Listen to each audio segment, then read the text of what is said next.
मसीह के नाम में हम आप सभी लोगों को बहुतायत के साथ आशीष देते हैं और उस खुदावंद परमेश्वर को सबसे पहले हम धन्यवाद देते हैं जिसकी दया हमारे जीवन में हुई और उस दया और महाकरुणा की वजह से फिर एक बार हमारे सांसें चल रही है, धड़कन हमारा हृदय का चालू है अभी तक और हम एक दूसरे को देख पा रहे हैं, सुन पा रहे हैं। उस परमेश्वर ने हमें अपने राज्य के लिए योग्य समझा, अपनी महिमा के लिए योग्य समझा, अपनी सेवा के लिए योग्य समझा, हमें मसीह यीशु में चुना। हम उस परमेश्वर को बहुत धन्यवाद देते हैं। हाँ मेरे प्रियो, हम उसके बिना कुछ भी नहीं, हम अधूरे हैं उसके बिना। धन्यवाद परमेश्वर को जिसने हमें फिर एक बार मौका दिया कि हम इस ऑनलाइन मीटिंग में आपके बीच परमेश्वर के वचन की सेवा कर सकें। धन्यवाद अच्छी आराधना के लिए, अच्छे परिवार दोनों मिल करके प्रभु की आराधना किए। सिस्टर सुनीता और भाई जॉन को बहुत बहुत धन्यवाद। प्रभु उनको बहुत आशीष करे। सच्चे दिल से की गई आराधना परमेश्वर वास्तव में ग्रहण करता है। साज के साथ कई लोग आते हैं, लेकिन कई बार दिल के साथ, जो प्रभु के दिल के साथ जो जुड़ाव होना चाहिए, वैसी आराधना बहुत कम लोग कर पाते हैं। कानों को सुकून पहुंचाने वाली आराधना तो बहुत कुछ है, बहुत सारे गीत हैं, परंतु परमेश्वर को जो गीत भाता है ऐसे गाने वाले बहुत कम होते हैं। प्रभु को महिमा मिले इस आराधना से। आप सबको प्रभु आशीष करे और आपसे हमारी यही गुजारिश है, ऐसे गीत गाइए जो प्रभु को भा जाए। शायद आपके गीत में सुर ना हो, ताल ना हो, कोई फर्क नहीं पड़ता, लेकिन आपका दिल प्रभु के साथ जुड़ा हुआ हो, ये ज्यादा अहमियत रखता है। प्रभु आप सबके साथ है। प्रभु आप सबकी सच्चाई से प्रसन्न होता है। परमेश्वर दिल की सच्चाई से प्रसन्न होता है। एक बार फिर से परमेश्वर ने आपके साथ परमेश्वर के वचन की सेवा में मुझे इस योग्य समझा। मैं इस बात के लिए परमेश्वर को धन्यवाद देता हूँ। लगातार हम एक विषय पर बातचीत कर रहे हैं और कितने पाठ, कितने भाग हो गए हैं इस अध्ययन को, लेकिन अभी तक ये अध्ययन समाप्त नहीं हुआ। मेल मिलाप वाला तंबू का वो रहस्य जो आपके सामने लगातार पिछले कई बुधवार से मैं बोल रहा हूँ। कई पाठ हो गए, लगभग 16-17 पाठ हो गए और अभी भी उसके ऊपर में जो है बहुत सारी बातें हैं। पिछले अध्ययन में वाचा के संदूक में रखी गई उन 3 वस्तुओं के बारे में मैंने आपसे अध्ययन करवाया। मेरे प्रियो, मैं हमेशा ये कोशिश करता हूँ कि एक सब्जेक्ट के साथ, एक विषय के साथ आऊं और आपको परमेश्वर के वचन में दृढ़ करूं। याद रखिएगा, चंगाई लेंगे आप फिर बीमार होंगे, आप चंगाई लेंगे फिर बीमार होंगे, लेकिन अगर आप वचन लेंगे, ये वचन आपको स्वर्ग तक पहुंचाएगा। वचन ही है जो आपको स्वर्ग तक पहुंचाएगा। इसलिए सबसे अधिक अपना ध्यान वचन पर लगाइए। ये ध्यान मत लगाइए कि मुझे चंगाई मिल रही है कि नहीं, मुझे आशीष मिल रही है कि नहीं, ये सारी चीजें इधर ही रह जाएगी। आप वचन के साथ जुड़े रहिए मेरे प्रियो। बहुत सारी चीजें आपको मिले या ना मिले, मैं आज जिस विषय पर आज बातचीत करने जा रहा हूँ, इसके बाद आपको लगेगा कि कोई फर्क नहीं पड़ता अगर मैं मर भी जाऊं प्रभु यीशु मसीह में, है ना। अगर मुझको शारीरिक चंगाई ना भी मिले, कोई दिक्कत की बात नहीं है, मुझे वो स्वर्गीय उत्तराधिकारी बनना है ना। मिल मिलाप वाले तंबू के अंदर 3 भाग है और 3 भाग में मैंने महापवित्र स्थान में जो वाचा का संदूक है, जो आपके हृदय को भी दिखाता है और परमेश्वर की उपस्थिति को भी दिखाता है, और उस वाचा के संदूक में रखी गई 3 वस्तुओं पर मैंने चर्चा अब तक कर दी है और जिसमें मैंने उस पर जो है मन्ना के ऊपर में बातचीत की, ये मन्ना क्या अर्थ रखता है। फिर मैंने पत्थर की तख्तियों के बारे में बताया और फिर मैंने पिछले अध्ययन में आप सभी लोगों को हारून की छड़ी के बारे में बताया। मेरे प्रियो, इन सारी बातों के रहस्य को अगर आप अभी भी ठीक से नहीं समझ पाए हैं तो आप हमारे पिछले अध्ययन को YouTube चैनल पर सर्च करके आप देख सकते हैं। हर घर प्रार्थना घर के YouTube चैनल को अगर आपने सब्सक्राइब नहीं किया है तो आप जाएं वहां पर और उसको सब्सक्राइब करें और वहां पर आप सारे अध्ययनों को आप देख सकते हैं। थोड़ा सा ठहर कर आपको सुनना पड़ेगा, क्योंकि जिस समय ऑनलाइन होता है, मीटिंग होता है, उस समय तक सुनने के लिए अच्छा लगता है, लेकिन यूट्यूब में उतना पेशेंस नहीं होता है हमारा, उतना धीरज के साथ हम नहीं सुन पाते हैं कई लोग। लेकिन मैं आप लोग बताता हूँ, कई बार जो मैं प्रचार करता हूँ उसको 2 से 3-4 बार मैं खुद अपने संदेश को सुनता हूँ, मैंने कहाँ पर क्या बोला और मुझे और क्या बेहतर मैं यहाँ बोल सकता हूँ, इस कारण से मैं सुनता हूँ कई बार, है ना। मैं आप सभी लोगों से अनुरोध करूंगा कि परमेश्वर के संदेश को सुनना सीखें। हम कई बार इस मोबाइल पर घंटों घंटों सीरियल, घंटों घंटों टेलीविजन हम लोग फिल्मों को हम लोग देख लेते हैं, है ना। लेकिन कई बार परमेश्वर के वचन की बारी जब आती है ना, तो हम स्किप करके देखते हैं, उसको पार कर करके देखते हैं। आप में से कितने लोग ये सच में ऐसा ही करते हैं, है ना। मेरे प्रियो, परमेश्वर के वचन को आदर देना हम लोग सीखेंगे तो परमेश्वर आपको आदर देगा। क्योंकि परमेश्वर ने अपने नाम से अधिक अपने वचन को महत्व दिया है, अपने बड़े नाम से अधिक अपने वचन को महत्व दिया है। अगर आप वचन को महत्व देते हैं, परमेश्वर आपको महत्व देगा। अगर आप उस वचन को सुनते हैं, परमेश्वर आपकी प्रार्थना को सुनेगा, है ना। वचन कई बार हमारे जीवन में होता नहीं है। सो मेरे प्रियो, मैं आपको उत्साहित करूंगा प्रभु यीशु मसीह के नाम में कि वचन को आदर देना सीखिए। हारून की छड़ी के ऊपर में हमने अध्ययन किया मेरे प्रियो, कि कैसे परमेश्वर ने मूसा के द्वारा कहलवा दिया था कि हारून एक चुना हुआ पात्र है, और मैंने उसको और उसके परिवार को याजक पद के लिए चुन लिया है। और इस बात को लेकर के कई लोग खड़े हो गए। मैंने पिछले अध्ययन में बताया था कि रूबेन गोत्र के लोगों ने सोचा कि हम लोग तो जेठा हैं और इसलिए यह अधिकार हमारा है। कोरह को भी लगा कि नहीं, हम भी तो लेवी हैं, हम भी लेवी हैं। कोरह को लगा कि हम भी तो लेवी हैं, इसलिए ये काम हमको मिलना चाहिए। और उन लोगों ने मूसा और हारून के अगुवाई पर सवाल खड़ा किया और उन्होंने बोला, देखो जिसको परमेश्वर ने चुना है वही ये सेवा को करेगा। लेकिन उनको लगा, क्या हम लोग क्या चुने हुए लोग नहीं है क्या? तो ये बात का डिसाइड आज रात पता चल जाएगा, है ना। हम लोग देखते हैं कि कैसे जो है, माफ कीजिएगा एक कॉल आ रहा है। कई बार समझाता हूँ लोगों को कि भाई हमारा जो है शाम के समय में आप कॉल मत किया करिए, लेकिन कई लोगों को समझ में नहीं आता है ना। खैर जो भी हो, है ना। मैं प्रोत्साहित करता हूँ प्रभु यीशु के नाम से कि जो चुना हुआ पात्र होता है ना, उसके जीवन में कुछ ना कुछ चिन्ह होता है। आप और हम चुने हुए लोग हैं, पहला पतरस 2:9 के वचन के अनुसार से। और हम सभी को मालूम है मेरे प्रियो कि हारून 12 गोत्र की छड़ी ली गई और उसमें लेवी गोत्र से हारून को चुना गया और हारून के छड़ी पर स्पेशली नाम लिखा गया था। और कैसे हारून की छड़ी में कलियां लगी और उससे यह बात प्रमाणित हो गया कि परमेश्वर ने हारून को अगुवे के रूप में चुन लिया है।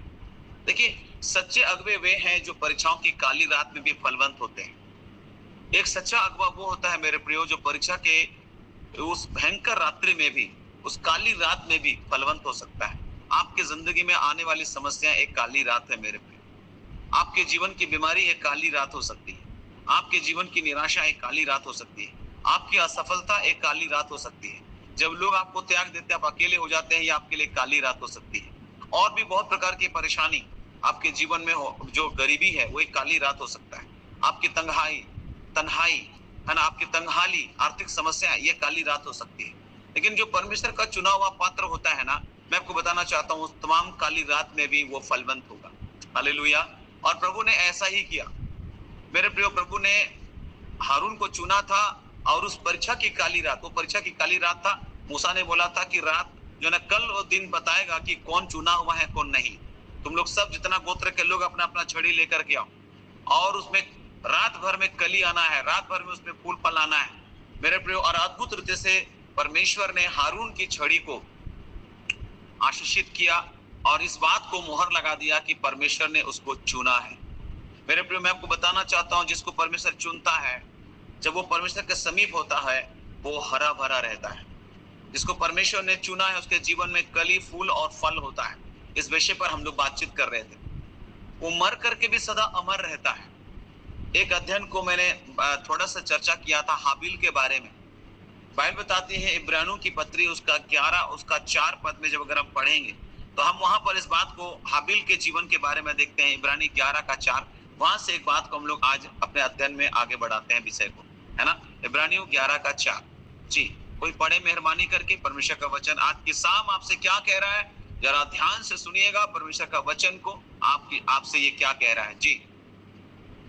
विश्वास ही से हाबिल ने कैन से उत्तम बलिदान परमेश्वर के लिए चढ़ाया और उसी के द्वारा उसके धर्मी होने की गवाही भी दी गई, क्योंकि परमेश्वर ने उसकी भेंटों के विषय में गवाही दी और उसी के द्वारा वह मरने पर भी अब तक बातें करता है। आमीन। हाबिल मरने के बाद भी अब तक बातें करता है। वो मर चुका है, हाबिल मर चुका है, फिर भी वो हमसे बातें करता है। मेरे प्रियो, आज हम थोड़ा देर इस विषय पर बात करें। मेल मिलाप वाला तंबू का विषय समाप्त नहीं हुआ है। हारून की छड़ी के ऊपर में ही ये विषय जो है आता है और उस विषय पर मैं थोड़ी देर आपसे बात करना चाहता हूं। जिसको परमेश्वर चुना है मेरे प्रियो, जिसको परमेश्वर चुना है, वो संसार के लिए मर गया है, लेकिन उसका जीवन एक फलवंत जीवन होता है। हारून सच जो है ना, हम लोग देखते हैं हाबिल सचमुच मर चुका था। यहाँ लिखा है विश्वास ही से हाबिल ने कैन से उत्तम बलिदान परमेश्वर के लिए चढ़ाया। मेरे प्रियो, अपने जीवन में विश्वास को फलवंत करने के लिए हमारे पास बहुत सारी चीजें हैं, बहुत सारी बातें हैं, बहुत सारे लोग हैं, बहुत सारे विषय हैं, बहुत सारा जरिया है, बहुत सारे संसाधन है।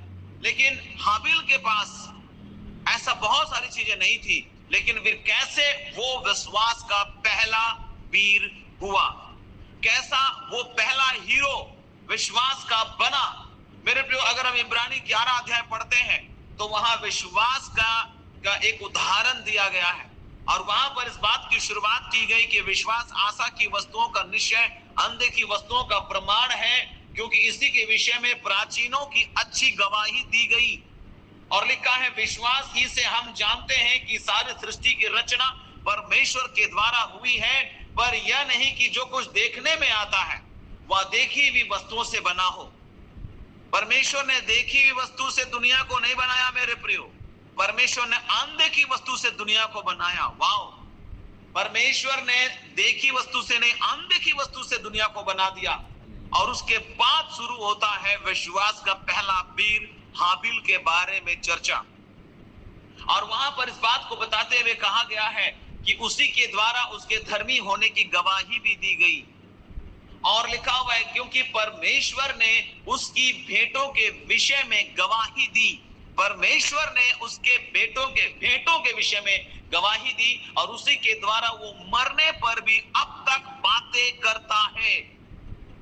उस छड़ी को ध्यान दीजिए, हारून की छड़ी को, जो किसी पेड़ की टहनी से उसे अलग किया गया है, लेकिन जब वाचा के संदूक में उसको रखा गया, परमेश्वर ने जब उसको चुना है तो परमेश्वर ने उसी छड़ी में कली, फूल और फल लाए। मेरे प्रियो, जब आप वाचा के संदूक अर्थात परमेश्वर की उपस्थिति में रहेंगे और परमेश्वर ने आपको चुन लिया है, आप चुने हुए, अगर आप विश्वास करते हैं तो आप चुने हुए लोग फल रहित कभी नहीं हो सकते, क्योंकि प्रभु का वचन कहता है मैंने तुम्हें चुना है, तुमने मुझे नहीं चुना, मैंने इसलिए तुम्हें चुना है कि तुम फल लाओ और तुम्हारा फल बना रहे।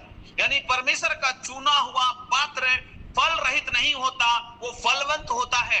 अगर आप अपने आप को ये समझते हैं कि मैं चुना हुआ हूं, तो आपका जीवन एक फलदायक जीवन होना चाहिए।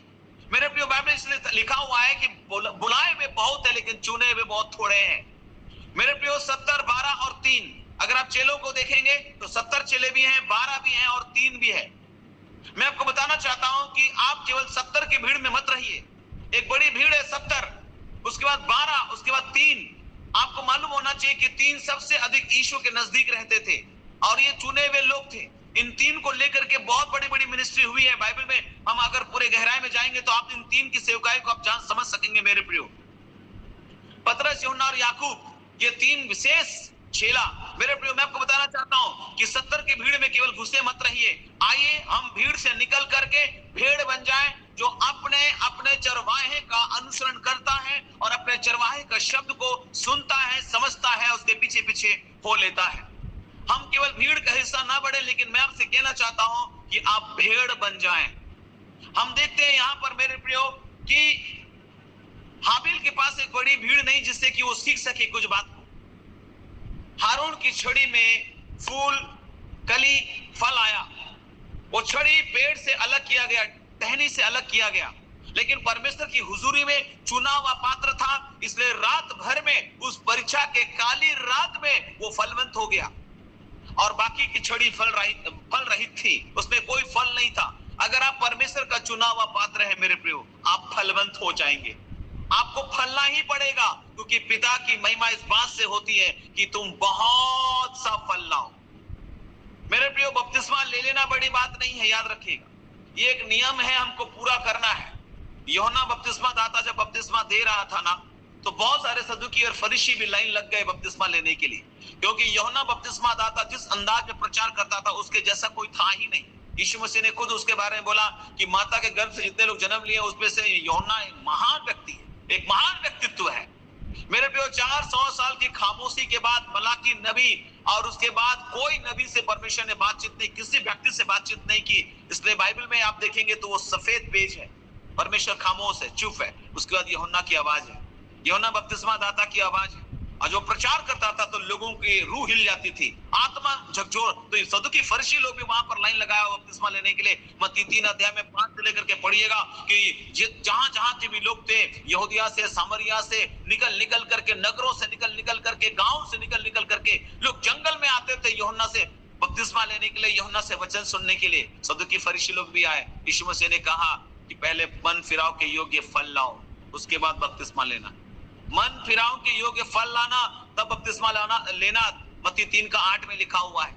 मेरे प्रियो, उन लोगों को डांटा और बोला कि सांप के बच्चों, तुम्हें किसने जता दिया कि आने वाले क्रोध से भागो? खाली क्रोध से बचने के लिए बपतिस्मा ले रहे हो।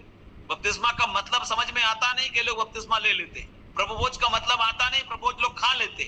कुछ मतलब समझ में नहीं आ रहा है। बस प्रभु के नजदीक में बैठेंगे, आशीष मिलेगा, हे प्रभु आशीष दे दे, आशीष दे दे, इसीलिए तो आराधना कर रहे हैं। हम इतना स्वार्थी हैं कि आराधना इसलिए कर रहे हैं कि हमें छुटकारा मिल जाए, हमें चंगाई मिल जाए, हमें आशीषें मिल जाए, बस। मेरे प्रिय, मैं आपको उत्साहित करता हूं प्रभु यीशु के नाम से, स्वार्थपूर्ण आराधना मत करें, स्वार्थ से अलग हो करके आराधना करें। सदुकी फरीसी लोग स्वार्थी थे और डर से वो लोग वहां पर बपतिस्मा लेने के लिए आए। तो बोला फल लाओ, पहले फल लाओ अपने जीवन में। हारून की छड़ी जो चुना हुआ पात्र है, आप और हम हारून की छड़ी है, याद रखिएगा। परमेश्वर ने आपको चुना है। आप यूं ही आज यहाँ नहीं है, आप यूं ही ऐसे दुर्घटनावश मसीह के पीछे नहीं चल रहे हैं। दुर्घटनावश आप किसी कलीसिया का सदस्य नहीं बने हैं, दुर्घटनावश आप मसीही नहीं बने हैं, दुर्घटनावश आज आपके हाथ में बाइबल है, ऐसी बात नहीं है। दुर्घटनावश आप यहाँ नहीं है मेरे प्रियो। परमेश्वर ने आपको अपनी योजना में शामिल किया था। प्रभु को धन्यवाद कीजिए कि आप एक जिंदा खुदा की इबादत करते हैं जो सचमुच जीवित है। हालेलुया। मेरे प्रियो, हाबिल मर चुका है मगर आज भी वो बोलता है, आज भी वो बोलता है। क्यों ये बात कही गई? हाबिल का लंबा चौड़ा जिक्र बाइबल में नहीं है, लेकिन आज मैं हाबिल की कुछ कहानियों को आपके सामने रखना चाहता हूं जो मैंने सीखा है और समझा है और अध्ययन किया है। मेरे प्रियो, हाबिल अपने भेड़ों के साथ एक पहाड़ की ढलान पर है। आप जरा हाबिल के पास हम लोग चलते हैं। चलिए हम थोड़ा उत्पत्ति की पुस्तक में थोड़े से विचार करें। बहुत सारी बातें बाइबल में लिखी हुई नहीं है, लेकिन आप कभी भी जब बाइबल को पढ़ते हैं तो थोड़ा ठहर कर, इंतजार करके आप थोड़ा मनन कीजिए, ध्यान कीजिए कि क्या हुआ होगा। थोड़ा वहां कल्पना भी जरूरी है, वहां पर क्या हुआ होगा वहां पर, है ना। तो आप देखिए, हाबिल तो भेड़ों का चरवाहा था। बाइबल में क्लियर लिखा हुआ है उत्पत्ति 4 अध्याय में। हाबिल अपने भेड़ों के साथ एक पहाड़ की ढलान पर है। वह अपनी भेड़ों को देख रहा है जो चुपचाप घास चर रही है। फिर उसकी नजर उनसे हट करके एक ऐसी जगह टिकती है जहां धुंधली सी रोशनी दिखाई दे रही है। वह जानता है कि रोशनी लगातार घूमने वाली तलवार की वजह से है, जिससे आग की लपटें निकल रही है। ये कहां का है? अदन की वाटिका। लेकिन वो वहां नहीं जा सकता। अदन की वाटिका में हाबिल नहीं जा सकता क्योंकि उनके मम्मी पापा को वहां से बेदखल कर दिया गया है। लेकिन अदन की वाटिका उनसे दूर नहीं है, वो वहां से देख रहा है। पहाड़ की ढलान से जरूर देख रहा होगा। जरा सोचिए मेरे प्रियो कि जब आदम और हवा ने पाप किया, परमेश्वर ने उनको अदन की वाटिका से बाहर निकाल दिया और करूबों को अगली में तलवार लेकर के, वरन तलवारें भी वहां घूमती थी मेरे प्रियो, उस वाटिका के वृक्ष की रक्षा करने के लिए। कोई उसमें एंट्री नहीं ले सकता। बाहर से जरूर हाबिल देखा होगा, आग की लपटें निकल रही है, वो देखा होगा। वह तलवार अदन के बाग का रास्ता रोके हुए है, उसको देख रहा होगा। एक वक्त था जब उसके माँ बाप उस बाग में रहते थे, लेकिन अब ना तो वे और ना ही उनके बच्चे उस बाग में कदम रख सकते हैं। वो सुंदर अदन वाटिका में अब कोई कदम नहीं रख सकता है। कल्पना कीजिए मेरे प्रियो, शाम का समय है, हल्की हवा चल रही है जिससे हाबिल के बाल उड़ रहे हैं। वो आकाश की तरफ देखते हुए अपने सृष्टिकर्ता के बारे में सोचता है, क्या परमेश्वर और इंसान के बीच में ये दूरी कभी मिटेगी? वो सोचता होगा, है ना। मेरे माता पिता ने ये क्या कर दिया, इतने खूबसूरत बगीचा से उनको निकाल दिया गया, हम लोग को भी एंट्री नहीं है। मेरे प्रियो, ये सारी चीजें हाबिल सोचता होगा। उसका बस एक ही अरमान है कि ये दूरी किसी तरह से मिट जाए। आपको क्या लगता है कि क्या हाबिल ने इस विषय पे विचार नहीं किया होगा? बहुत सारे विषय नहीं लिखा हुआ है मेरे प्रियो। जरा मैं आपको ध्यान करवा रहा हूं कि क्या हुआ होगा।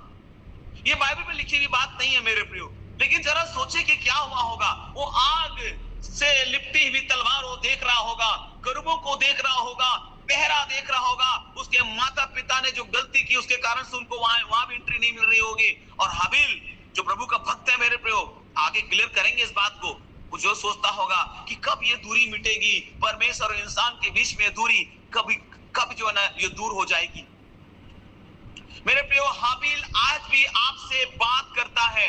यहां अगर बाइबल बता रही है कि हाबिल आज भी, अगर ये नए नियम में लिखा हुआ है, आप सोच सकते हैं ये नए नियम की बात है। इब्रानियों 11:4 कहता है, माफ कीजिएगा बिजली चली गई है ना, तो आप मुझे नहीं देख पाएंगे है ना, माफ कीजिएगा। इब्रानियों में बात लिखा हुआ है, इब्रानियों में लिखा हुआ है 11:4 में। अभी मेरे पास कुछ नहीं है, मैं बाइबल भी नहीं देख सकता हूं, बिजली चली गई मेरी है ना, सो माफी चाहूंगा, आप केवल मेरी आवाज को सुनिए। इब्रानियों 11:4 में लिखा हुआ है, हाबिल मर चुका है मगर अपने विश्वास की वजह से वो आज भी बोलता है। जी हाँ, हाबिल अपने विश्वास की वजह से हमसे बात करता है। ये पहला इंसान था जिसने ये बेहतरीन गुण अपने अंदर पैदा किया।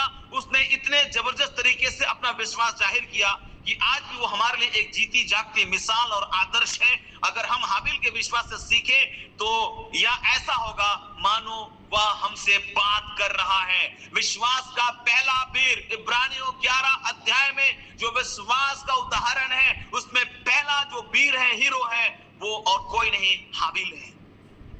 हाबिल आज भी आपसे बात करता है। क्या आप उसे सुन सकते हैं? शायद सोचे ये कैसे हो सकता है। आदम किस बेटे को मरे हुए सदियों बीत चुकी है, उसका शरीर करीब 6000 साल पहले ही मिट्टी में मिल गया था। बाइबल भी बताती है मरे हुए कुछ नहीं जानते, मरे हुए कुछ नहीं जानते।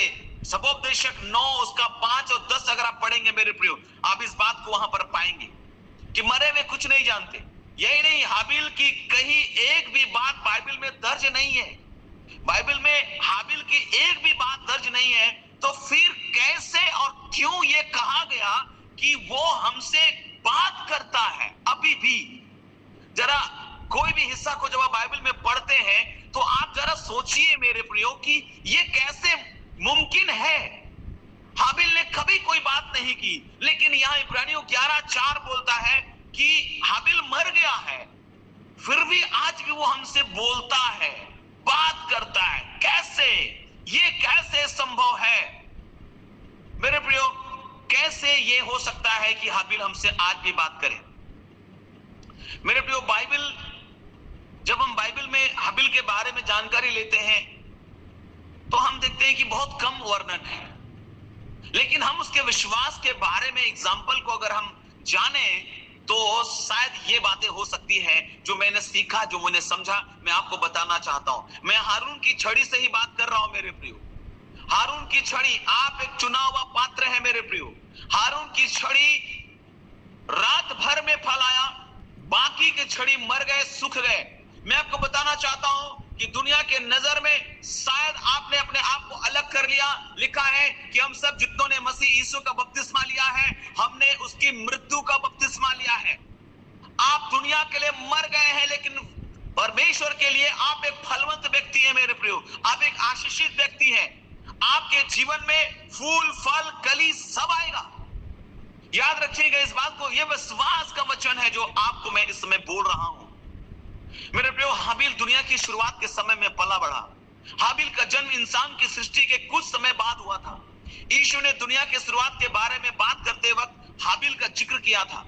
लूका रचित सुसमाचार उसका 11 अध्याय का 50 और 51 पढ़िएगा जरा। मेरे पास लाइट नहीं है, बिजली नहीं है, मैं अंधेरे में बैठा हुआ हूं, फैन भी मेरा अभी यहां नहीं है जहां मैं बैठा हूं।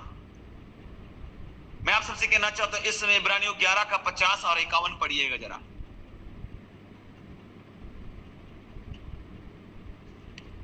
जिसमें सत्ता का लहू जगत की उत्पत्ति से बहाया गया है, सबका लेखा इस के लोगों से लिया जाए। हाबिल की हत्या से लेकर जकरिया की हत्या तक जो वेदी और मंदिर के बीच में घात किया गया, मैं तुमसे सच कहता हूँ, इन सब का लेखा इसी समय के लोगों से लिया जाएगा। आमीन। देख रहे यहाँ जिक्र कर रहा है यीशु मसीह। जाहिर है कि यीशु ने जिस दुनिया की बात की उसका मतलब ऐसे इंसान है जिन्हें पाप से छुड़ाया जाएगा। हालांकि हाबिल धरती पर रहने वाला चौथा इंसान था, आपको मालूम होना चाहिए, मगर ऐसा लगता है कि परमेश्वर के नजर में वही पहला इंसान था जो पाप से छुड़ाए जाने के लायक था। इससे साफ है कि हाबिल ऐसे लोगों के बीच में पला बड़ा था जो उसके लिए अच्छी मिसाल नहीं थी। वो लोग अच्छे मिसाल नहीं थे, उनके बीच में हाबिल पला बड़ा। मेरे प्रियो, इंसानी परिवार की शुरुआत हुए अभी कुछ समय हुआ था। अगर हम उत्पत्ति की बात करें, कुछ समय हुआ था कि दुख के काले बादल छा गए। हाबिल के माँ बाप आदम और हवा जरूर खूबसूरत और चुस्त दुरुस्त रहे होंगे, मगर वे अपनी जिंदगी में नाकाम हो गए थे मेरे प्रियो, और यह बात उन्हें अच्छी तरह पता थी। एक वक्त था जब वे परिपूर्ण थे और उनके आगे हमेशा की जिंदगी की आशा थी। फिर उन्होंने जानबूझकर यहोवा परमेश्वर से बगावत की, जानबूझ करके। इसलिए उन्हें अदन के बाग से बाहर निकाल दिया गया था। उन्होंने सिर्फ अपनी इच्छाएं पूरी करने की सोची, अपने आने वाले बच्चों तक के बारे में नहीं सोचा। इसलिए उन्होंने परिपूर्ण जीवन और हमेशा जीने का जो मौका है वो गंवा दिया। उत्पत्ति 2, 3, 4 पूरे अध्यायों को आपने जरूर पढ़ा होगा। उन्होंने उस मौका को गंवा दिया। हो सकता है वहां पर और कुछ योजना परमेश्वर कर रहा होगा, लेकिन वो उस योजना को नहीं पा पाए मेरे प्रियो, और उनके जीवन में मृत्यु राज्य करने लगा। अदन के बाग के बाहर आदम और हवा के लिए अपनी जिंदगी चलाना जो है मुश्किल हो गया। मैं आपको बताना चाहता हूं, परमेश्वर की संगति एक खूबसूरत अदन की वाटिका है। इससे बाहर जाएंगे आपको जिंदगी चलाना मुश्किल हो जाएगा। फिर भी जब उनका पहला बच्चा पैदा हुआ तो उन्होंने उसका नाम कैन रखा। आपको मालूम होना चाहिए। कोई बता सकता है कैन का मतलब क्या होता है? कोई जानते हैं कैन का मतलब क्या होता है? मैं पूरी गर्मी में हूं जी। क्या है? भगोड़ा। भगोड़ा। और कोई? 4 अध्याय में देखिएगा। देखिए उसका नाम भगोड़ा नहीं था, वो भागा बाद में, भगोड़ा बाद में बना, है ना। लेकिन उसका नाम का मतलब होता है कुछ पाया। आप थोड़ा सा देख लीजिएगा। धन्यवाद परमेश्वर का, बिजली आ गई। अब मैं थोड़ा सा आपसे बात कर सकता हूं। आप उत्पत्ति 3 जरा पढ़िएगा, उसको 4 का 1 पढ़िएगा जरा। उत्पत्ति 4 का 1। जब आदम अपनी पत्नी हब्बा के पास गया तब उसने गर्भवती होकर कैन को जन्म दिया और कहा, मैंने यहोवा की सहायता से एक पुरुष पाया है। मैंने यहोवा की सहायता से एक पुरुष पाया है ना।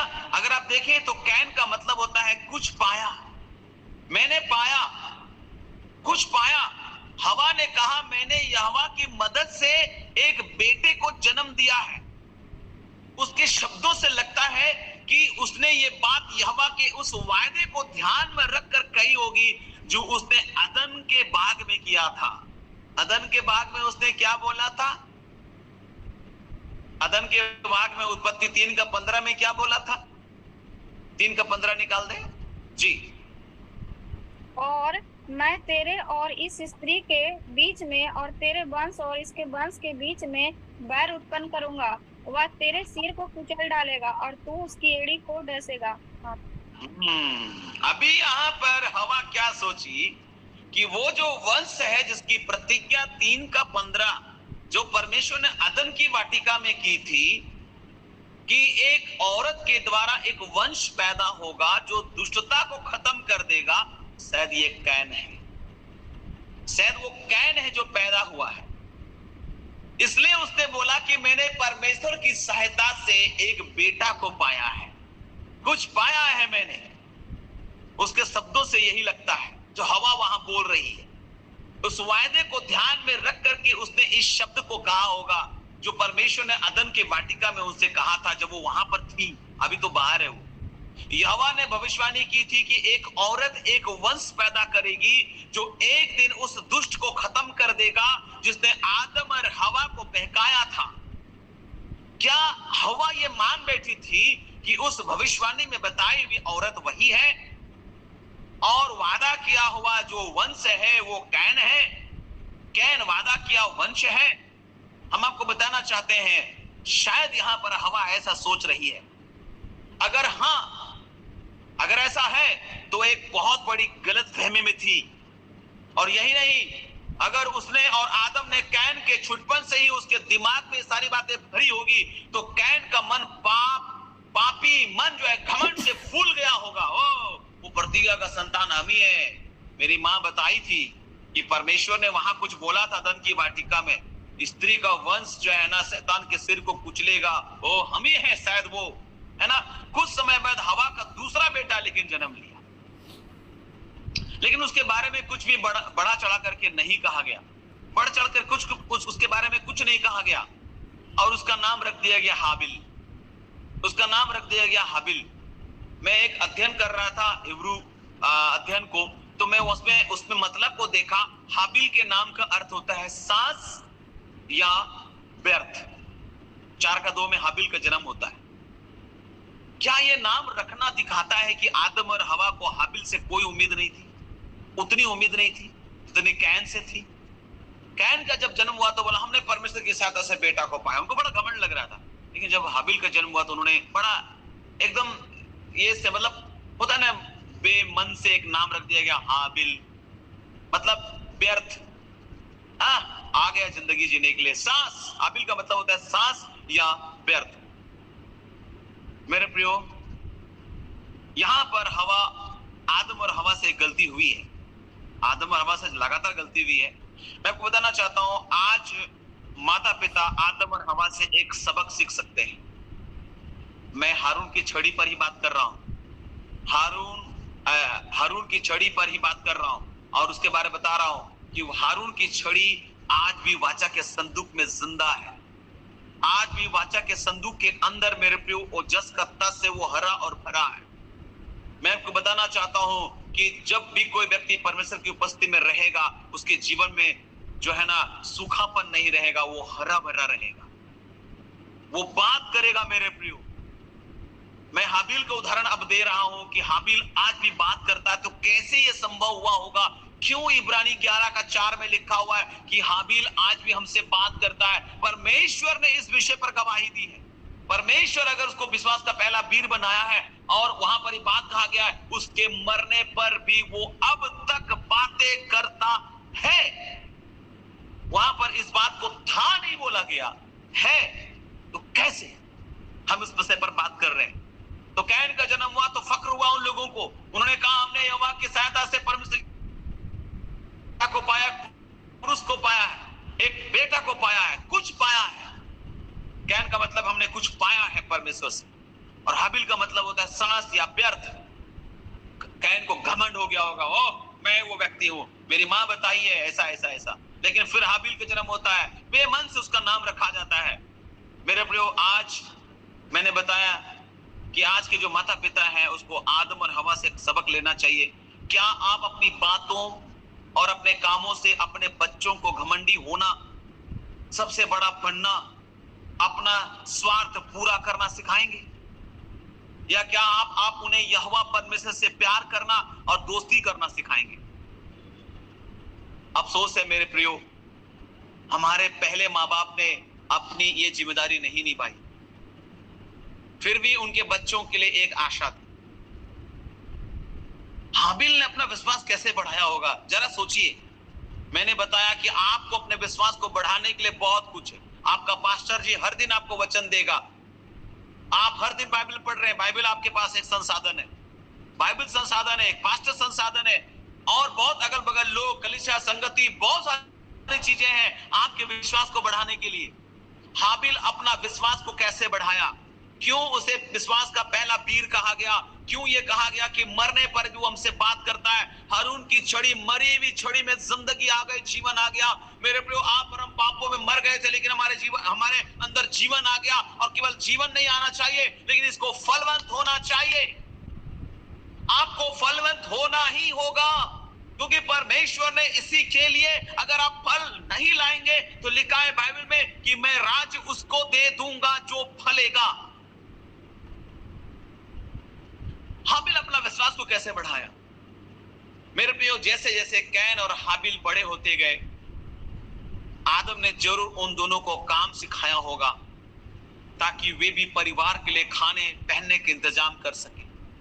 कैन किसान बना, और हाबिल एक चरवाहा। लेकिन हाबिल ने चरवाहे का काम करने के साथ साथ कुछ और भी किया जो बहुत जरूरी था। उसने सालों के गुजरते अपने अंदर सालों के गुजरते अपने अंदर विश्वास को बढ़ाया। जैसे जैसे दिन गुजर रहे हैं, साल गुजर रहे हैं, उसने अपने अंदर विश्वास को बढ़ाया। ये एक ऐसा लाजवाब गुण है मेरे प्रियो, जिसके बारे में पौलुस ने सदियों बाद लिखा था। मगर जरा सोचिए कि हाबिल के सामने ऐसा एक भी इंसान नहीं था जो उसके लिए विश्वास की अच्छी मिसाल रहा हो। आप अपने पास्टर को देखते हैं और उसे सुनते हैं तो आपके अंदर विश्वास आ जाता है। हाबिल के पास कोई पास्टर नहीं है, हाबिल के पास कोई पास्टर सॉल नहीं है, हाबिल के पास कोई हर घर प्रार्थना घर का ऑनलाइन मीटिंग भी नहीं है, हाबिल के पास बाइबल भी नहीं है, हाबिल के पास कोई चर्च फेलोशिप नहीं है, लेकिन वो विश्वास का पहला वीर हुआ। आपके पास सब कुछ है लेकिन विश्वास की कमी है। कहां पर समस्या है मेरे प्रिय? सोचिए यहां पर क्या हो रहा है। उसके पास विश्वास करने के लिए कोई उदाहरण नहीं है, तो फिर उसने कैसे परमेश्वर पर विश्वास बढ़ाया? आइए हम इन्हीं बातों पर थोड़ी देर मनन करते हैं। क्यों आपके जीवन में फूल फल कली आएगा? क्यों आपकी डाली सूखी भी नहीं रहेगी? क्यों आपका जीवन एक हरा भरा जीवन होगा? क्यों आपका जीवन एक फलवंत जीवन होगा? क्यों आपके अंदर जीवन होगा? मैं आपको बताना चाहता हूं कैसे हाबिल अपने विश्वास को बढ़ाया होगा। मैं पहला कारण बताता हूं आपको, यहोवा की सृष्टि। रोमियो 1:20 जरा कोई मेहरबानी करके निकाले, उसको पढ़ें। रोमियो 1:20 जी, रोमियो की पत्री उसका 1 उसका 20।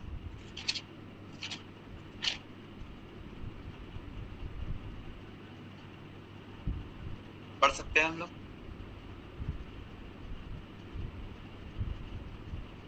उसके अनदेखे गुण अर्थात उसकी सनातन सामर्थ्य और परमेश्वर तत्व जगत की सृष्टि के समय से उसके कामों के द्वारा देखने में आते हैं, यहाँ तक कि वे निरुत्तर है। आमीन। यहाँ पर बाइबल साफ बताती है कि परमेश्वर ने अपने विषय का जो ज्ञान है वो आदि से ही उनके मनों में डाला था। और ये कैसे हुआ?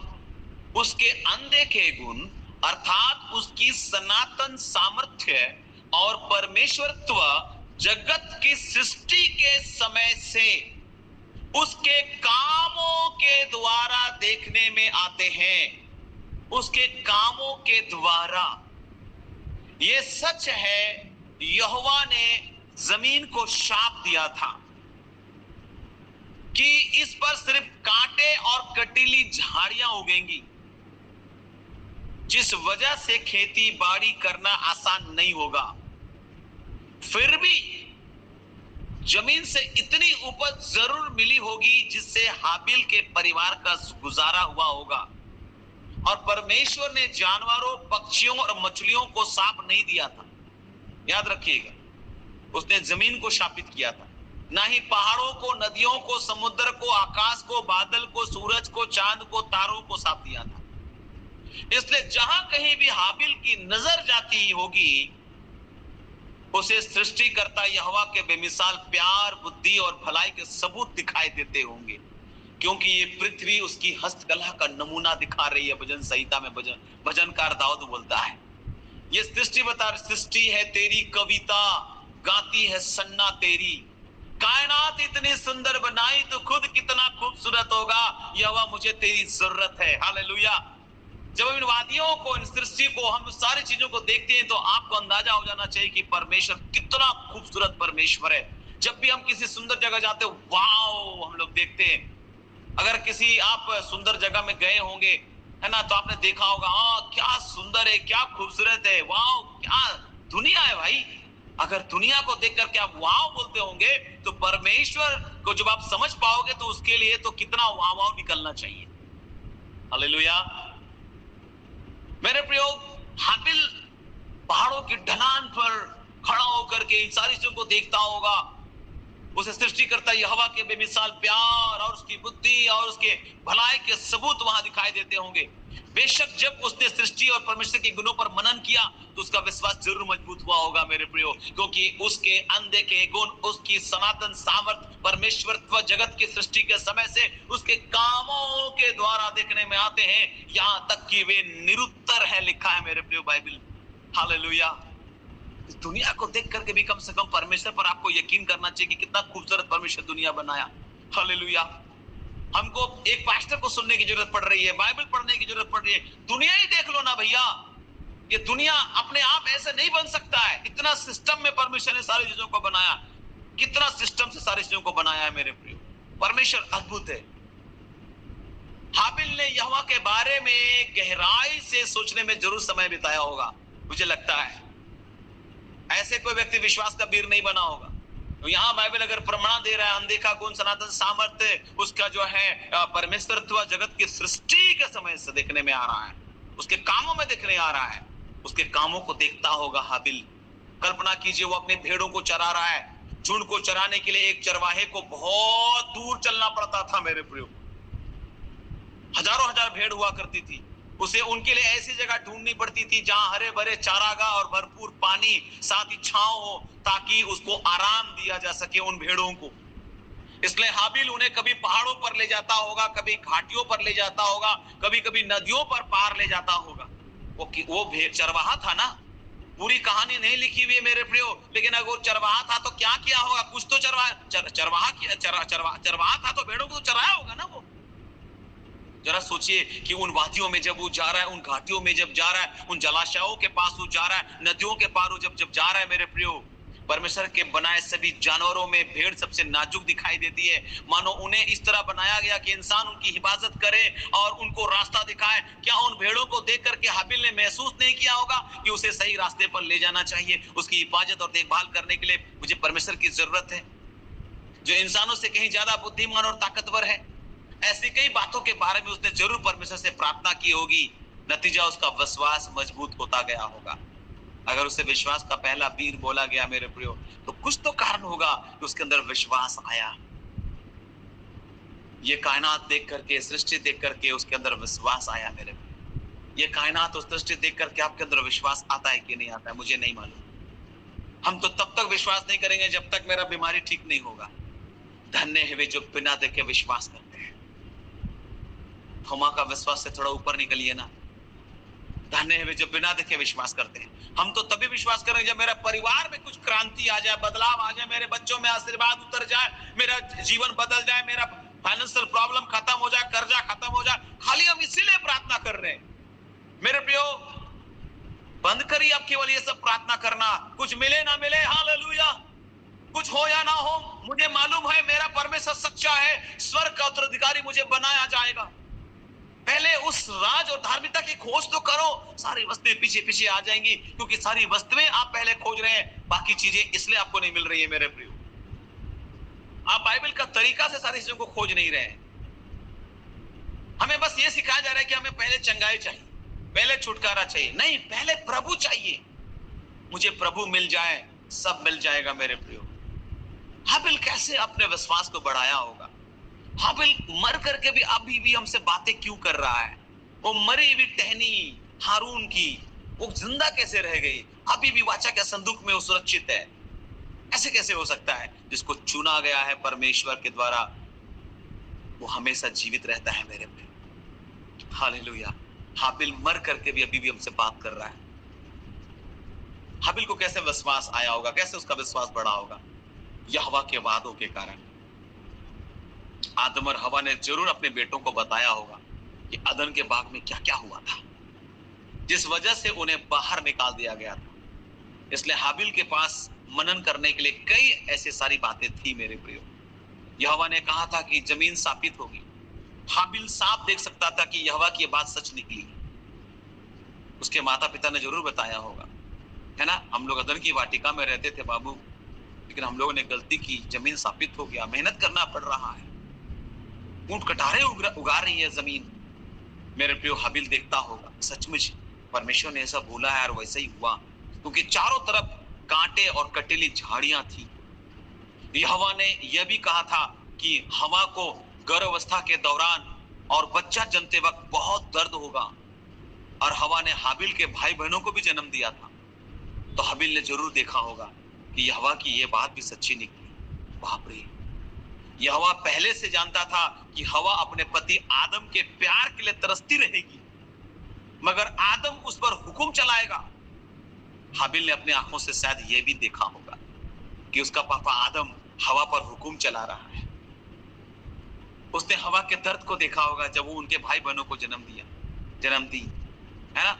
उसने कटीली झाड़ियों को देखा होगा जो उस समय खेतों में उगे हुए हैं। बाप रे, आदम उनके मम्मी पापा जो बता रहे थे सब सच है। वो जान गया कि यहोवा की कही हर बात सच होती है, इसलिए वो परमेश्वर के इस वायदे पर पूरा विश्वास कर पाया कि एक वंश आएगा जो अदन के बाग में शुरू हुई समस्याओं का एक दिन हल कर देगा। हालेलुया, वो विश्वास कर गया। मेरे प्रियो, इंसानी परिवार में ऐसा कोई भी नहीं था जो हाबिल के लिए अच्छी मिसाल हो, लेकिन उस समय धरती पर सिर्फ इंसान ही नहीं थे, स्वर्गदूत भी वहां पर थे। मेरे प्रियो, आप लोग कैसे? यहोवा ने आदम और हवा को बाग से निकालने के बाद उसके अंदर जाने वाले रास्तों पर किसको तैनात किया था? करूबों को तैनात किया था, ताकि ना तो आदम और हवा ना ही उसके बच्चे उसके अंदर कदम रख सके। उसने करूबों के अलावा लगातार घूमने वाली एक तलवार भी रखी, जिससे आग की लपटें निकलती थी। उत्पत्ति 3:24 में आप पढ़ लीजिएगा, समय के अभाव में पढ़वा नहीं रहा हूं। उत्पत्ति 3:24 में है ना, ये बात है। कल्पना कीजिए मेरे प्रियो, हाबिल जब छोटा था तो उसे उन करूबों को देखना कैसा लगा होगा। उसने अदन की वाटिका के जाने वाले रास्ते पर करूबों को देखा। करूब इंसानी शरीर धारण किए हुए थे, आपको मालूम हो इस बात को, मैं प्रमाणित कर सकता हूं इस बात को।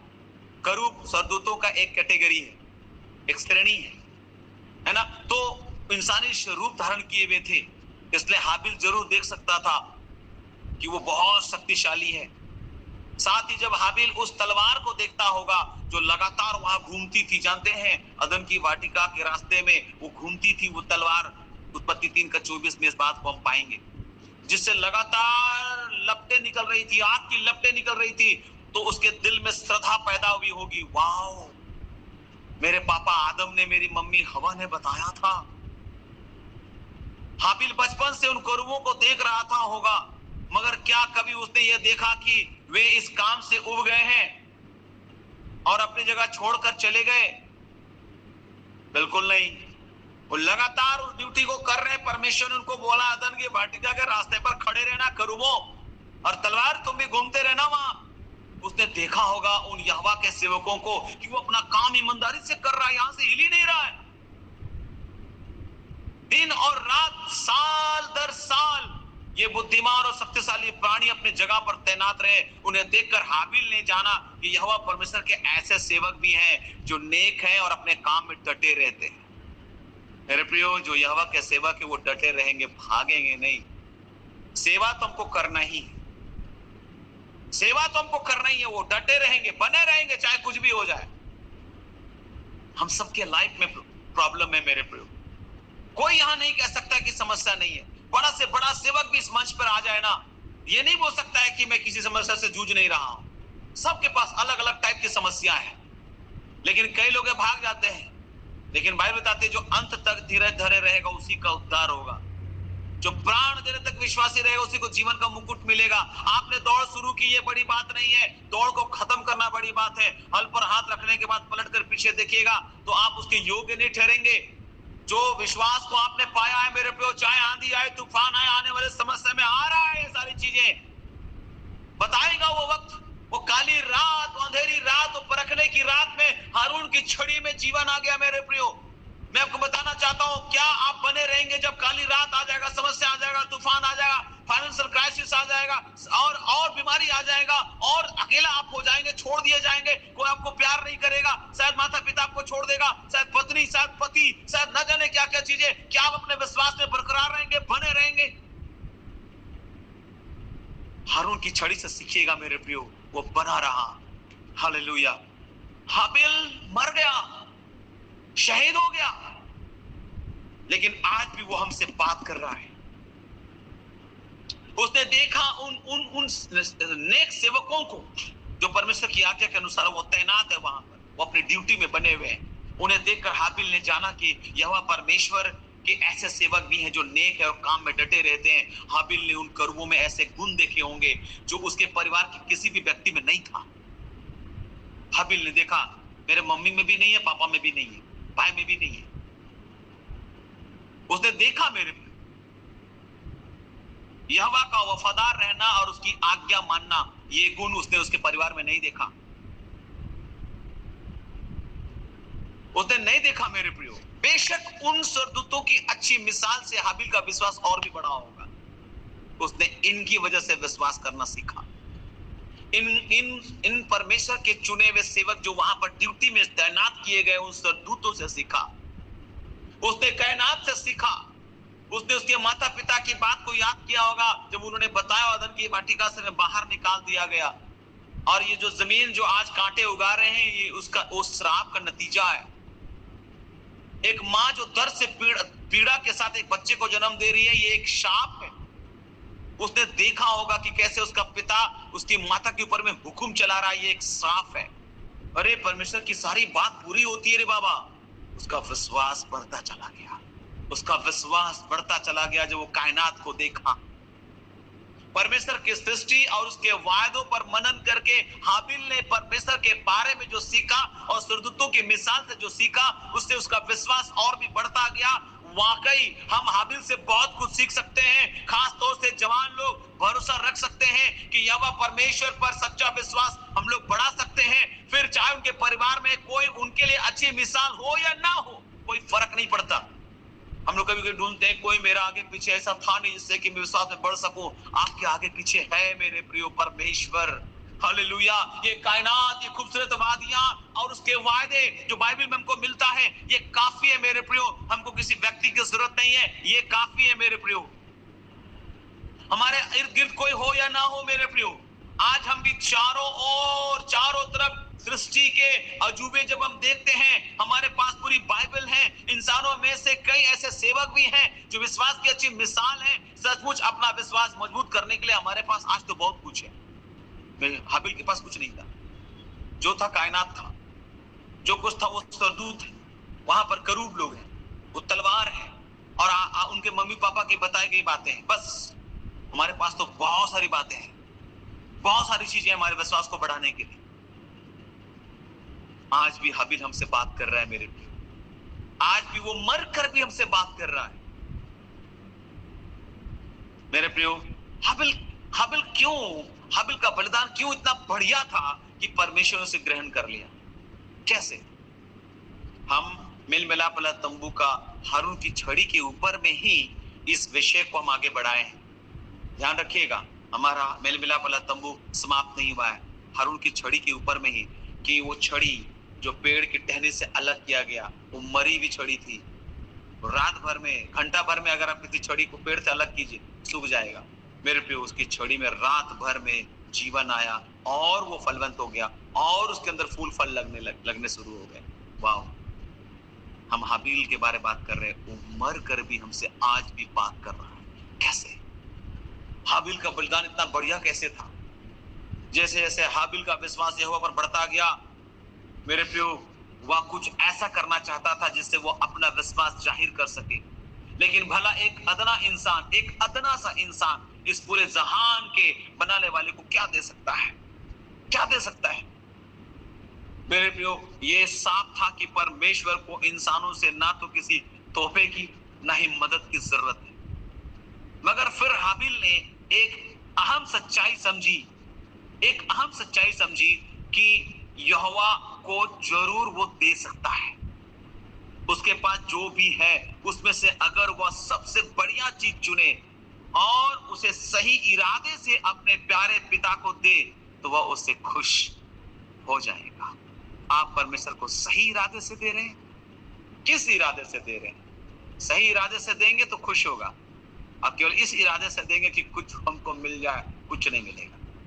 केवल आप इसलिए आराधना करते हैं कि मुझे कुछ मिल जाए, तो आपको कुछ नहीं मिलने वाला।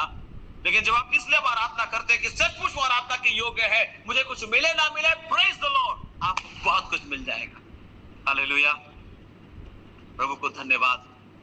परमेश्वर की सृष्टि और उसके वायदों पर मनन करके हाबिल ने परमेश्वर के बारे में जो सीखा और स्वर्गदूतों की मिसाल से जो उसने सीखा, उससे उसका विश्वास और भी बढ़ता गया मेरे प्रियो, और भी बढ़ता गया।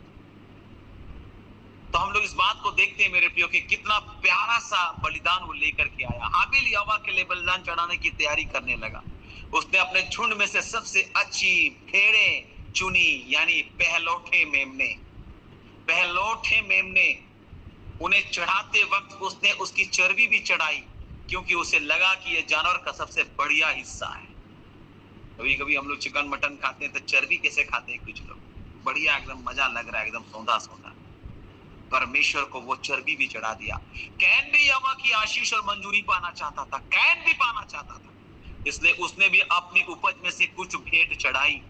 लेकिन उसका इरादा हाबिल की तरह नेक नहीं था। आपका इरादा अगर नेक नहीं है, आपकी आराधना प्रार्थना कभी स्वीकार नहीं होगी। जो बता रहे हैं कि मुझे सपना आता है, दर्शन आता है, मुझे प्रभु ने ऐसा बोला वैसा बोला, कुछ नहीं बोला। मैं डिक्लेयर करता हूं इस बात को, क्योंकि अगर आपके इरादे नेक नहीं है तो आप अपने भावनाओं को ही वहां प्रभु का आवाज बोल करके बांटेंगे। आज कईयों के इरादे नेक नहीं है मेरे प्रियो। हाबिल भी लेके आया भेंट, आराधना करने के लिए आया, लेकिन नेक दिल से नहीं आया। ये बात तब जाहिर हुई जब उन दोनों ने यहोवा को अपना अपना बलिदान चढ़ाया। आदम के दोनों बेटों ने बलिदान चढ़ाने के लिए वेदियां बनाई होंगी और आग का इस्तेमाल किया होगा। उन्होंने शायद ये बलिदान करूबों के सामने चढ़ाए होंगे, क्योंकि उस वक्त सिर्फ वे ही धरती पर यहोवा के प्रतिनिधि थे। ध्यान रखेंगे, केवल उस वक्त यहोवा के प्रतिनिधि के रूप में करूब वहां पर थे। उनका बलिदान देखकर यहोवा ने क्या किया? हम पढ़ते हैं मेरे प्रियो कि यहोवा ने हाबिल उसके बलिदान को मंजूर किया, उसने उसे ग्रहण की। उत्पत्ति 4:4। परमेश्वर ने कैसे दिखाया कि उसे हाबिल का बलिदान मंजूर था? इस बारे में बाइबल कुछ नहीं बताती, लेकिन हम पढ़ते हैं मेरे प्रियो कि परमेश्वर ने उसके बलिदान को मंजूर किया। परमेश्वर ने हाबिल के बलिदान को क्यों मंजूर किया? उसका बलिदान कुछ खास था क्या? उसका बलिदान कुछ खास था? यह सच है कि हाबिल ने जानवरों का बलिदान चढ़ाया जो जीवित प्राणी होते हैं, और उनका खून बहाया जो जीवन की निशानी है। क्या हाबिल जानता था कि ऐसा बलिदान कितना अनमोल है? मेरे प्रियो, जिसमें जीवन है वो चढ़ा दिया गया। जानते हैं परमेश्वर के अनमोल बलिदान क्या है? परमेश्वर के अनमोल बलिदान जीवन है। आपका पैसा नहीं चाहिए परमेश्वर को, आपका जो है ना मोमबत्ती अगरबत्ती नहीं चाहिए, परमेश्वर को जीवन चाहिए आपका। हाबिल ने भेड़ के बलिदान से, मेमने के बलिदान से एक जीवन को चढ़ा दिया, एक जीवन को चढ़ा दिया। आपको समझना चाहिए क्यों हाबिल का भेंट इतना जो है अनमोल ठहरा परमेश्वर की नजर में, कि परमेश्वर ने उस भेंट को ग्रहण किया। हाबिल जानता था कि ऐसा बलिदान कितना अनमोल है। परमेश्वर को एक जीवन चाहिए, आपका जीवन चाहिए, आपकी चीजें नहीं चाहिए। अपने आप को ही दे दीजिए परमेश्वर को। हम सब दे दे, प्रभु लो दशमांश इस महीना का। हाँ, अनाउंसमेंट अगर नहीं हुआ दशमांश का तो वहां भी कई चर्च में प्रॉब्लम है। मास्टर जी अनाउंसमेंट कीजिएगा, दशमांश हम दिए। कई चर्च में बही खाता खोल लिया जाता है। ट्रेजरर साहब जो है ना चर्च आराधना के बीच में, फल्ला ने ये दान दिया, पारिवारिक प्रार्थना हुई, इतना दान उसके परिवार में उठा, उन्होंने धन्यवाद बलिदान के रूप में 10,000 रुपया दिए। हम चाहते कि सभा में मेरी चर्चा हो। अरे जब दान देते हो तो दाहिना देते हो तो बायां को नहीं मालूम होना चाहिए कि क्या देते हो। हम तो चाहते कि मेरा नाम हो। धन्यवाद, हम लोग उस फेलोशिप में जहां हम ये नहीं चाहते कि हमारा नाम हो या ना हो, फिर भी कुछ लोग अपेक्षा करते हैं कि थोड़ा हमारी तारीफ की जाए, मेरे को धन्यवाद बलिदान दिया जाए। भूल जाइए मेरे प्रिय इन सारी बातों को। कोई आपको जाने ना जाने, परमेश्वर ने आपको जान लिया है और वो बड़ा सीसीटीवी कैमरा में आप कैद हो चुके हैं। परमेश्वर आपको जानता है। हालेलुया। अपने आप को कहीं प्रमाणित करने की आवश्यकता नहीं, दुनिया का सर्टिफिकेट की आपको जरूरत नहीं। परमेश्वर ने अगर आपको ग्रहण कर लिया है तो परमेश्वर को जीवन चाहिए। हाबिल के समय के सदियों बाद जानते हैं परमेश्वर ने अपने लोगों को आज्ञा दी कि वे एक निर्दोष मेमने की बलि चढ़ाया करें। यहोवा ने यह आज्ञा इसलिए दी ध्यान रहे, परमेश्वर ने क्यों बलिदान की प्रथा को रखी थी? यहोवा ने ये आज्ञा इसलिए दी क्योंकि ऐसा मेमना उसके परिपूर्ण बेटे को दर्शाता है। जो परमेश्वर का मेमना, जिसका खून बहाया जाएगा और आप और हम पूरी तरह से निर्दोष और पवित्र किए जाएंगे। एक जीवन को बचाने के लिए दिया जाएगा। एक जीवन को बचाने के लिए दिया जाएगा। परमेश्वर ने अपना बेटा का जीवन आपका जीवन को बचाने के लिए दे दिया। और क्या दे सकते हैं परमेश्वर को? जब उसने अपना जीवन हमें दिया तो अपना जीवन क्यों नहीं देते परमेश्वर को? मेरे प्रिय, हाबिल को ये सारी बातें समझ रही होगी। अगर हाबिल विश्वास का पहला पीर है, इब्रानियों 11 अध्याय का नंबर 1 अगर वो पीर है मेरे प्रिय विश्वास का, तो कुछ तो कारण होगा ना। हाबिल को ये सारी बातें समझ में आई होंगी, इसलिए उसने वो जीवन दिया मेमने के रूप में। लेकिन एक बात पक्की है मेरे प्रियो कि हाबिल के पास जो था उसमें से सबसे बढ़िया चीज उसने यहोवा को दी। उसने ऐसा बलिदान इसलिए दिया क्योंकि उसे यहोवा से प्यार था और उसमें सच्चा विश्वास था।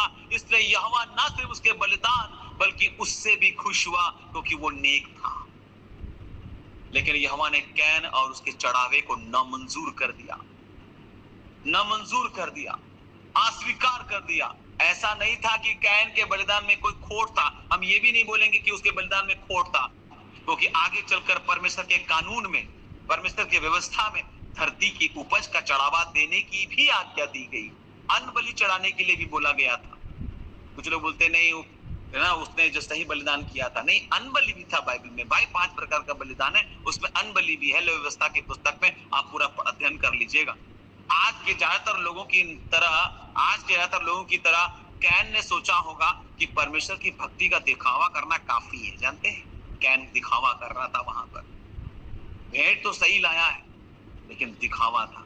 जल्द ही उसके कामों से साफ हो गया कि उसे ना तो यहोवा से प्यार था ना ही उस पर सच्चा विश्वास था।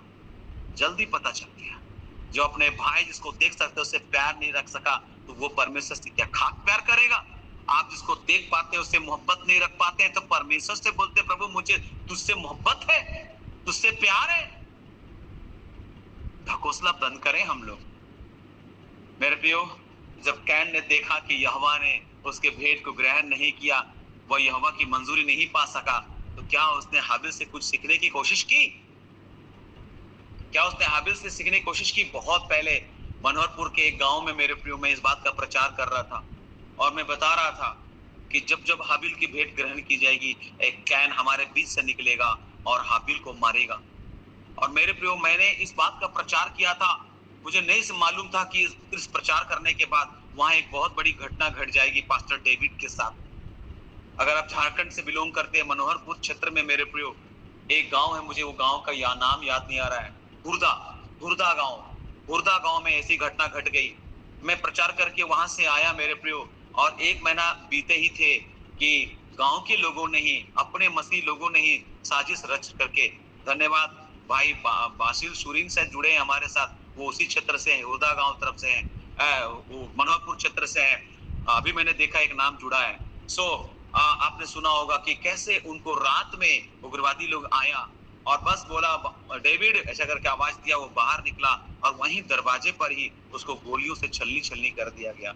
उसके सिर में, पूरे शरीर में गोलियां दाग दी गई। पूरी रात उसकी वाइफ उसको ऐसा बॉडी को लेकर के, बच्चा बगल में रोता रहा पूरी रात। पुलिस नहीं आया, सुबह में आया पुलिस, है ना। और मेरे प्रियो, मुझे बहुत दिन बाद अखबार के माध्यम से बात पता चली, किसी ने मुझे बताया कि वहां पर जना ऐसा हुआ है। तब मैंने बोला अरे, मैंने वहां प्रचार किया था कि जब जब कैन की भेंट मंजूर की जाएगी, जब जब हाबिल की भेंट मंजूर की जाएगी, कैन खड़ा होगा। आज आपका दुश्मन कोई और नहीं है मेरे प्रियो। मुझे बहुत दुख के साथ कहना पड़ता है, कई बार हमारे अपने हमारा दुश्मन बन बैठे हैं, है ना। दिखावा कर रहे हैं कई लोग, भाई से नफरत, बहन से नफरत। यहोवा ने देखा कि कैन के मन में क्या चल रहा है, इसलिए उसने कैन को समझाया, उसने कैन को खबरदार किया कि इस तरह नफरत करने से वह कोई गंभीर पाप कर सकता है। परमेश्वर ने उसे यह भी बताया कि अगर वह अपने तौर तरीके नहीं बदलेगा तो वह उसे नामंजूर करेगा, और अगर बदलेगा तो उसे मंजूर करेगा। पूरा 4 अध्याय आप पढ़ लीजिएगा, 6 और 7 पद में लिखा हुआ है। मगर कैन ने परमेश्वर की चेतावनी को अनसुनी कर दिया। जानते, परमेश्वर समझाया था कैन को, परमेश्वर समझाता है कई बार, लेकिन फिर भी हम लोग कई बार उस बात को समझने के लिए तैयार नहीं है। कई लोग, कैन परमेश्वर की चेतावनी को अनसुनी कर दिया। उसने अपने छोटे भाई को अपने साथ मैदान में चलने के लिए बोला और हाबिल को उस पर जरा भी शक नहीं हुआ। पता है, जो सच्चे लोग होते हैं ना, उनको कभी कभी दुश्मन का चाल भी समझ में नहीं आता है। बेचारा उसके झांसे में आ जाता है। सच है, हमारे साथ ऐसा होता है। हमको पता ही नहीं चलता है कि जो इंसान मेरे साथ चल रहा है वो मुझे धोखा भी दे देगा। कई बार पता नहीं चलता है। और जानते हैं, कैन उसके साथ गया, हाबिल उसके साथ गया, माफ कीजिएगा, हाबिल उसके साथ गया। जब कैन बोला चलो हमारे साथ, वहां कैन ने हाबिल पर हमला किया और उसे मार डाला। उत्पत्ति 4:8। इस तरह हाबिल वो पहला इंसान था जो अपने विश्वास की वजह से शहीद हो गया। हालांकि हाबिल की मौत हो गई, मगर परमेश्वर उसे नहीं भूला। मेरे प्रियो, हाबिल का खून मानो चीख चीख कर यहोवा से न्याय की दुहाई देने लगा। यहोवा ने यह दुहाई सुनकर न्याय किया। उसने दुष्ट कैन को उसके जुर्म की सजा दी। 4:9 से लेके 12 पद। तब वो भगोड़ा घोषित हो गया। वो इधर उधर मारा मारा फिर रहा था। मगर इससे भी जरूरी बात यह है मेरे प्रियो कि हाबिल अपने विश्वास की वजह से आज भी हमसे बात करता है। मुझे नहीं मालूम कितने लोगों ने हाबिल के बारे में इतना प्रचार किया होगा जो मैं आज बोल रहा हूं। आपने कितना प्रचार सुना होगा। हालांकि वह उस जमाने के लोगों के मुकाबले कम जिया मेरे प्रियो, है ना। वो बहुत कम जिया, वो बहुत कम जिया मेरे प्रियो। उस जमाने में जो है ना, लोग 400, 500, 800, 900 साल जीते थे। बहुत कम जिया, लगभग 100 साल उसकी जिंदगी रही। फिर भी उसने सारी जिंदगी यहोवा को खुश कर दिया, एकदम खुश किया। वो जानता था कि स्वर्ग में रहने वाला उसका पिता यहोवा उससे प्यार करता है, उससे खुश है। इसलिए हम यकीन के साथ कह सकते हैं कि हाबिल यहोवा की याद में महफूज है अभी भी, और वह उस वक्त जिंदा किया जाएगा जब धरती फिरदौस बन जाएगी। फिर से एक बार जब धरती को खूब सुंदर बनाया जाएगा, नई सृष्टि आएगी मेरे प्रियो। यूहन्ना 5:28 और 29 पद जरा एक बार पढ़ लीजिएगा। एक वचन मैं आपको पढ़वाना चाहता हूँ। यूहन्ना 5:28-29 क्या लिखा है यहाँ? बहुत देरी के बाद वचन पढ़ने के लिए मैं कहूंगा। आप लोग हैं हमारे साथ? देखिए, निकालें 5:28 और 29 यूहन्ना रचित सुसमाचार जी। इससे अचंभा मत करो, क्योंकि वह समय आता है कि जितने कब्रों में हैं वे उसका शब्द सुनकर निकल आएंगे। जिन्होंने भलाई की है वे जीवन के पुनरुत्थान के लिए जी उठेंगे, और जिन्होंने बुराई की है वे दंड के पुनरुत्थान के लिए जी उठेंगे। आमीन। हाँ, तो दो पुनरुत्थान है। पहला पुनरुत्थान मेरे प्रियो, वो जिन्होंने भलाई की है और जीवन का पुनरुत्थान है, और दूसरा पुनरुत्थान दंड का पुनरुत्थान है। धन्य है वे जो पहले पुनरुत्थान के भागी होंगे। आप कौन सा जीत उठेंगे आप, लेकिन कौन सा पुनरुत्थान में? पहला नंबर वाला, दूसरा नंबर वाला? पहला नंबर वाला जीवन का पुनरुत्थान है और दूसरा पुनरुत्थान दंड का पुनरुत्थान है। मुझे नहीं मालूम आप कौन से पुनरुत्थान में जी उठेंगे। मसीह कब्रिस्तान में गाड़ तो दिए गए हैं, लेकिन मसीह में नहीं मरे। एक पादरी भी मिट्टी देगा, बिशप भी मिट्टी देगा, पोप भी मिट्टी देगा। अगर मसीह में नहीं मरे हैं तो आप वहां से जीने वाले नहीं है। कब्र पर में उम्मीद तो कर रहे हैं कि यहाँ से निकलेगा। दारू पी के मरा है तो हम वहां से जीने की उम्मीद पहले पुनरुत्थान में नहीं कर सकते। दूसरे पुनरुत्थान में लेकिन जरूर जी उठेगा दंड के लिए मेरे प्रियो। लेकिन ये बात सही है, लिखा है बाइबल में, अचंभा मत करो, क्योंकि वह समय आता है जितने कब्रों में है उसका शब्द सुन करके वो निकल जाएंगे, और जो भलाई किया है मेरे प्रियो, लिखा है वो जीवन के पुनरुत्थान के लिए जी उठेंगे। मेरे प्रियो, हाबिल ने भलाई की है तो क्या परमेश्वर उसको यूं ही छोड़ देगा? कैन तो दंड के पुनरुत्थान में उठेगा, लेकिन हाबिल भलाई के पुनरुत्थान में, जीवन के पुनरुत्थान के लिए उठेगा। मेरे प्रियो, मैं आपको बताना चाहता हूं कि अगर आप हाबिल हैं, जरूर आपका जीवन लंबा नहीं होगा, जरूर कोई आपको पसंद नहीं किया होगा, जरूर आपके माता पिता ने भी आपको यूं ही समझ लिया होगा हाबिल है, बस एक व्यर्थ एक सांस है, बस ऐसे ही है। मेरे प्रियो, कैन की तो बड़ी तारीफ की गई, ओ परमेश्वर की सहायता से मैंने इसको पाया है। कैन के बारे में घमंड था उनको, हाबिल के बारे में कुछ नहीं था। लेकिन मेरे प्रियो, हाबिल को आज भी स्मरण किया जा रहा है। कैन को भुला दिया गया। कैन दंड के लिए उठेगा, लेकिन हाबिल जीवन के लिए उठेगा। हालेलुया। शायद आपकी जिंदगी बहुत बड़ी ना हो, शायद आपके पास बहुत सारी चीजें नहीं है, शायद रोटी कपड़ा और मकान के लिए आप संघर्ष कर रहे हैं, शायद आप बीमारी में आज भी आप भी चिंतित हैं, शायद आज भी डिप्रेशन में है, शायद आज भी आप निराश है, शायद आज भी आप अकेले हैं, शायद आप हाबिल हैं, शायद आपको कोई ग्रहण नहीं कर रहा है, लेकिन परमेश्वर आपको ग्रहण करने के लिए, मंजूर करने के लिए तैयार खड़ा है मेरे प्रियो। आप घबराए नहीं। आपकी जिंदगी शायद छोटी है, शायद आपके पास छोटा घर है, शायद आपके पास बहुत कुछ छोटा है, लेकिन मैं आपको बताना चाहता हूं आप एक बड़े परमेश्वर के सामने में है। हालेलुया। आप एक चुना हुआ पात्र है, आप चुने हुए लोग हैं, और परमेश्वर अपने चुना हुआ व्यक्ति को यूं ही नहीं रखता, उसे फल फूल और कलियों से परिपूर्ण कर देता है। हालेलुया। क्या आप हाबिल से मिलने के लिए वहां होंगे? अगर आप ठान ले कि आप हाबिल के सुनेंगे और उसकी जैसा मजबूत विश्वास पैदा करेंगे, तो आप जरूर उससे मिल पाएंगे वहां पर। आमीन। Hallelujah, hallelujah, hallelujah. मेरे प्रियो, अगर आप यहाँ सामने होते तो मैं आपको जगा देता प्रचार से, यहाँ पर एकदम चिल्लाने के लिए आपको मजबूर कर देता कि आप जोर जोर से चिल्लाओ हालेलुया, हालेलुया। आप भावनात्मक रीति से भी शायद आप बहुत ज्यादा जो है ना उत्साहित होकर के बोलने लग जाते। वाह, इस समय जब मैं प्रचार कर रहा हूं तो मैं खुद एक्साइटेड हूं। वाह, क्या हुआ होगा, क्या होगा वो दिन, अचंबा मत करो, ऐसा कुछ होने वाला है। हालेलुया। हाबिल आज भी हमसे बात कर रहा है मेरे प्रियो। शायद आप मार डाले जाए, सब आप त्याग दिए जाए, शायद आप छोड़ दिए जाए, शायद आप अकेले हो जाए, शायद आप फाइनेंशियली आप प्रॉब्लम में हो जाए, शायद आप मुकदमा लड़ रहे हैं, आप जीत नहीं पा रहे हैं, शायद आपका परिवार आपके खिलाफ खड़ा है, शायद पूरी दुनिया आपके खिलाफ खड़ी है, लेकिन मैं आपको बताना चाहता हूं परमेश्वर आपकी ओर खड़ा है मेरे प्रियो। चाहे दुनिया एक तरफ हो जाए, परमेश्वर आपकी तरफ में है। हालेलुया। अगर परमेश्वर है तो कोई गम नहीं, दुनिया हमें छोड़ दे कोई दिक्कत की बात नहीं, परमेश्वर तो मुझे नहीं छोड़ा है, वो मेरे साथ है, घबराइए नहीं। कुछ हो या ना हो, परमेश्वर है। बोलता है मैं जो हूं सो हूं, मैं हूं, आपके साथ वो खड़ा है मेरे प्रियो। मैं अपने संदेश को विराम देना चाहता हूं और आप सभी लोग को उत्साहित करना चाहता हूं मेरे प्रियो कि हाबिल आज भी हमसे बात करता है, और आज एक बार फिर से हाबिल ने आपसे बातचीत की है। वो मर गया था और वो आपसे बात कर रहा है। हारून की छड़ी जरूर वहां पर टहनी से अलग थी, पेड़ से अलग की गई थी, लेकिन जीवन आ गया मेरे प्रियो।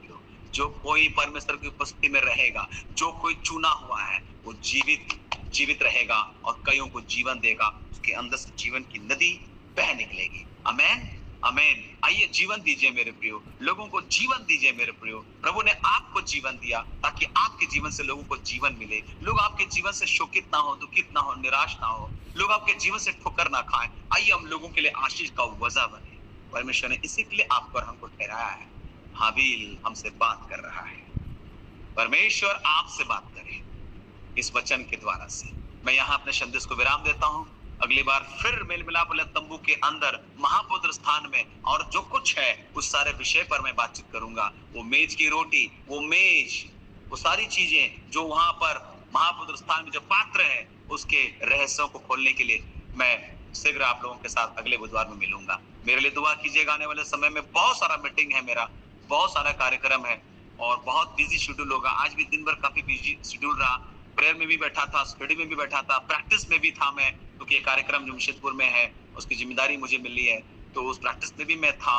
उसके अलावा और भी बहुत सारे कार्यक्रम अगले महीने लगातार पूरा मई महीना में बिजी रहने वाला हूँ। शायद कुछ बुधवार छूट भी जाए तो मुझे माफ कीजिएगा, और कोई दिन अगर ऐसा गैप मिलेगा तो उस दिन में मैं आने की कोशिश करूंगा। हमारे साथ बने रहिए, हमें और हमारे परिवार को, हमारी मिनिस्ट्री को आप प्रार्थना में स्मरण रखिएगा। सो प्रभु आशीष करे इन वचनों के द्वारा आप सभी लोगों को। प्रभु का अनुग्रह आप सबको मिलता रहे। शालोम, जय मसीह, प्रेज द लॉर्ड।